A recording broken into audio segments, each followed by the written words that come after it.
السلام علیکم ورحمۃ اللہ وبرکاتہ۔ امید کرتا ہوں کہ آپ لوگ خیر و عافیت سے ہوں گے۔ آج ہم لوگ کا سبق اما پارہ کا سورہ قریش ہوگا۔ سورۃ قریش مکیہ، اس میں 4 آیتیں ہیں، 1 رکوع ہے۔ سبق شروع کرنے سے پہلے آپ لوگوں سے ایک چھوٹی سی درخواست یہ ہے کہ اگر ہمارے چینل عبدالستار ایجوکیئر کو ابھی تک سبسکرائب نہیں کیے ہیں تو سبسکرائب کریں، لائک اینڈ شیئر ضرور کریں۔ چلیے شروع کرتے ہیں سبق۔ اعوذ باللہ من الشیطان الرجیم، بسم اللہ الرحمن الرحیم۔ لإيلاف قریش، لإيلاف قریش۔ دیکھیے لام کو کھینچ کر کے نہیں پڑھیں گے۔ بہت بچے ہوتے ہیں کہ لام کو بھی کھینچ کر کے پڑھتے ہیں، حالانکہ اس کے نیچے زیر کی حرکت ہے، اس کو جلدی پڑھیں گے۔ حمزہ کو کھینچ کر کے پڑھیں گے، اس لیے کہ یا مدہ ہوگا یا ساکن سے پہلے زیر ہے، اور یہ لام کو کھینچ کر کے پڑھیں گے۔ کھڑا زبر ہے اور کھڑا زبر برابر ہوتا ہے الف مدہ کے۔ قریش میں مد ہوگا، اس لیے کہ آگے گول نشان آ رہا ہے۔ جب سانس توڑیں گے تو ساکن دے کر، جزم دے کر سانس توڑیں گے۔ جب حروف مدہ یا حروف لین کے بعد سکون عارض آئے تو مد عارض ہوگا۔ یہاں پر حروف لین کے بعد کیا ہو رہا ہے؟ سکون عارض آ رہا ہے، تو یہاں مد عارض ہوگا۔ اس کو کھینچ کر کے پڑھیں گے۔ ایلافہم رحلۃ الشتاء والصیف،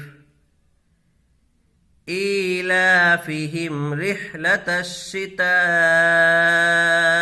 والصیف۔ حمزہ اور لام کو کھینچ کر کے پڑھیں گے، اس لیے کہ حمزہ کے نیچے کھڑی زیر ہے اور کھڑی زیر برابر ہے یا مدہ کے۔ لام کے اوپر کھڑا زبر ہے، اس کو 1 الف کے برابر کھینچ کر کے پڑھیں گے۔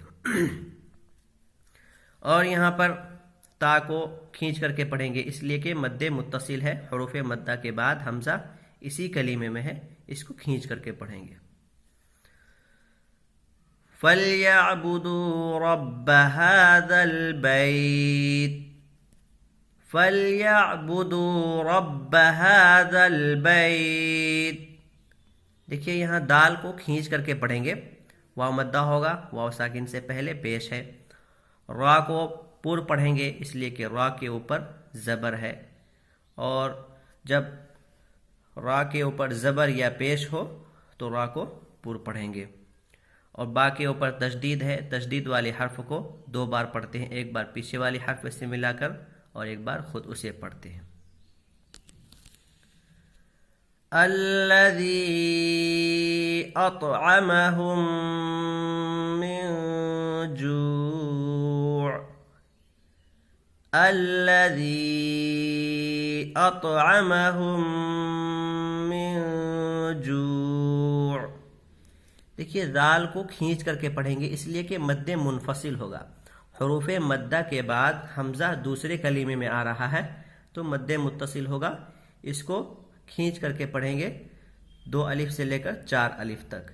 اور یہاں طا میں قلقلہ ہوگا، اس لیے کہ قاف طا با جیم دال کے اوپر اگر جزم ہو تو ان کو پڑھتے وقت مخرج ٹکر کھا کر الگ ہوتے ہیں۔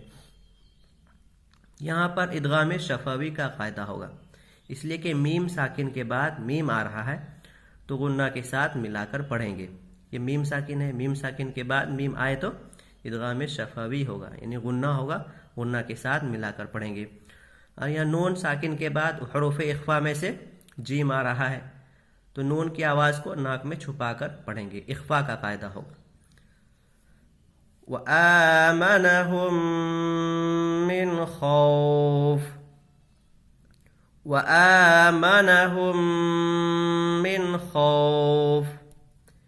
دیکھیے یہاں حمزہ کو کھینچ کر کے پڑھیں گے، اس لیے کہ حمزہ کے اوپر کھڑا زبر ہے، اور یہ تینوں کو جلدی پڑھیں گے، اس لیے کہ یہاں پر زبر حرکت ہے، حرکت کو جلدی پڑھتے ہیں، اور یہ میم میں غنہ ہوگا، اس لیے کہ میم ساکن کے بعد میم آ رہا ہے تو ادغام شفوی کا قاعدہ ہوگا۔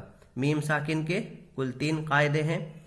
میم ساکن کے بعد با اور میم کے علاوہ کوئی اور حرف آئے تو اظہار شفوی ہوگا۔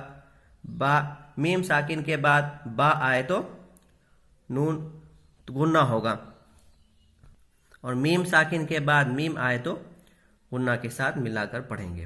تو یہاں میم ساکن کے بعد میم آ رہا ہے تو غنہ کے ساتھ ملا کر کے پڑھیں گے، اور یہاں نون ساکن کے بعد حروف حلقی میں سے خ آ رہا ہے تو نون کی آواز کو ظاہر کر کے بغیر غنہ کے پڑھیں گے۔